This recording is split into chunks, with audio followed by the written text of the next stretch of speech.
بسم اللہ الرحمن الرحیم۔ ایک اور سوال احباب کی طرف سے ہے کہ جب ہم فرض نماز یا نفل نماز پڑھتے ہیں یا وتر پڑھتے ہیں تو قعدہ اخیرہ میں آخری قعدہ میں التحیات کے بعد درود پاک اور اس کے بعد دعا کرتے ہیں، تو کون سی دعا کرنی چاہیے؟ ہمارے ہاں جو زیادہ معروف ہے، معمول ہے لوگوں کا، وہ یہی دعا ہے جو حضرت ابراہیم علیہ السلام کی دعا سورہ ابراہیم کے اندر آتی ہے، رب اجعلنی مقیم الصلاۃ ومن ذریتی ربنا وتقبل دعا ربنا اغفر لی ولوالدی وللمؤمنین یوم یقوم الحساب۔ تو بعض لوگوں کی طرف سے یہ خیالات بھی سوشل میڈیا پہ پھیلائے جاتے ہیں کہ یہ دعا کہیں سے ثابت نہیں ہے اور یہ خلاف سنت ہے، ممنوع ہے، ناپسندیدہ ہے، نماز کو ضائع کرنے والی بات ہے، حالانکہ یہ جہالت ہے، ایسی بات نہیں ہے۔ نماز میں آخر میں سلام پھیرنے سے پہلے تشہد اور درود پاک کے بعد کوئی بھی دعا مانگی جا سکتی ہے۔ اس پر فقہاء نے کہا ہے کہ افضل یہ ہے کہ جو قرآن کے اندر دعائیں آئی ہیں یا حدیث میں منوان وہی دعا کر لیں، یہ زیادہ بہتر ہے۔ اور اگر کوئی آدمی اپنے الفاظ میں دعا کرنا چاہے تو اس کے لیے ایک قاعدہ فقہاء نے بیان کیا کہ ایسی دعا کرے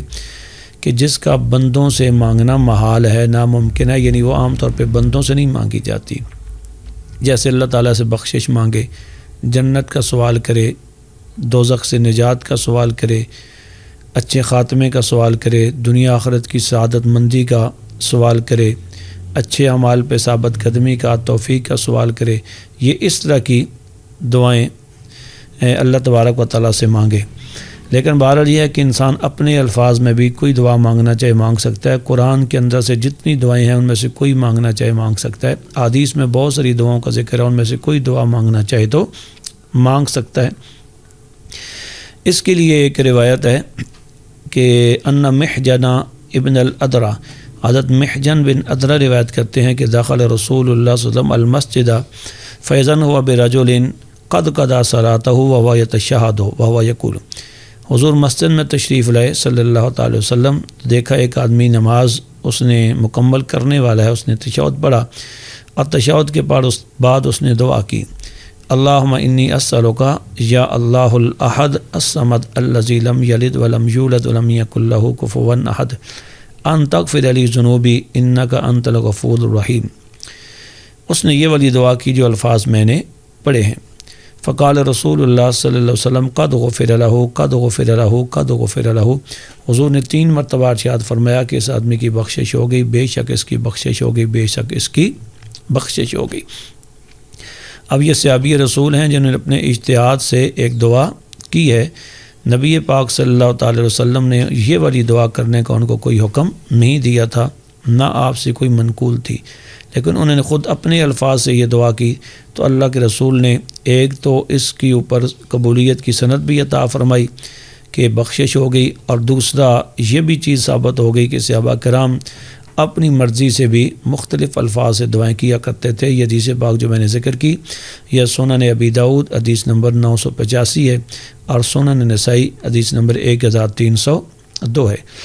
اسی طرح حضرت عبداللہ بن مسعود رضی اللہ تعالی عنہ آپ فرماتے ہیں کننا اذا کننا مع النبی صلی اللہ علیہ وسلم فی الصلاۃ،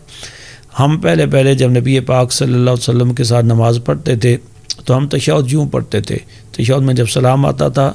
تو ہم یوں پڑھتے تھے السلام علی اللہ من عبادی السلام علی فلاں السلام علی فلاں۔ تو نبی اکرم صلی اللہ علیہ وسلم نے فرمایا کہ لا تقولوا السلام علی اللہ، تم السلام علی اللہ کہ اللہ پہ سلام ہو یہ نہ کہو، فإن اللہ والسلام، بے شک اللہ تعالیٰ خود ہی سلام ہے، تم کہو التحیات للہ والصلوات والطیبات السلام علیک ایہا النبی ورحمۃ اللہ وبرکاتہ السلام علینا وعلی عباد اللہ الصالحین۔ اس کے بعد آپ نے فرمایا فإنکم اذا قلتم اصاب کل عبد فی السماء او بین السماء والارض، جب تم اس طرح تشہد پڑھو گے اور سلام کرو گے تو آسمان میں یا زمین و آسمان ہر بندے کو یہ سلام پہنچے گا۔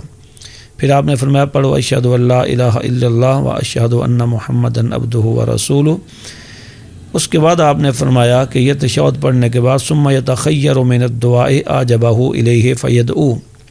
پھر بندہ دعا کرے جو دعا بھی اسے پسند ہو، جو بھی اس کے دل میں آئے، جو بھی وہ مانگنا چاہتا ہے، ثم یتخیر من الدعاء اعجبہ لی، جو دعا اسے پسند ہے اسے اختیار ہے کہ وہ دعا کر لے، تو کوئی اس کے لیے کوئی پابندی نہیں ہے۔ یہ بخاری شریف حدیث نمبر 835 ہے کہ جس میں نبی پاک صلی اللہ تعالی وسلم نے نمازی کو اختیار دے دیا۔ یتخیر کو معنی ہے اختیار دیا جاتا ہے، اختیار ہے کہ حضور نے نمازی کو اختیار دے دیا کہ وہ کوئی بھی دعا کر لے، قرآن سے مانگے، حدیث سے مانگے یا خود سے کہیں سے مانگے، اپنے الفاظ سے مانگے، مکمل اسے اختیار ہے۔ تو اللہ کے نبی جب اختیار دے رہے ہیں کہ آپ نماز میں کوئی بھی دعا مانگ سکتے ہیں، تو اس اختیار کے باوجود بھی بعض لوگوں کی طرف سے شکوک و شبہات پھیلانا اور پابندی یاد کرنا کہ یہ مانگیں یہ نہ مانگیں،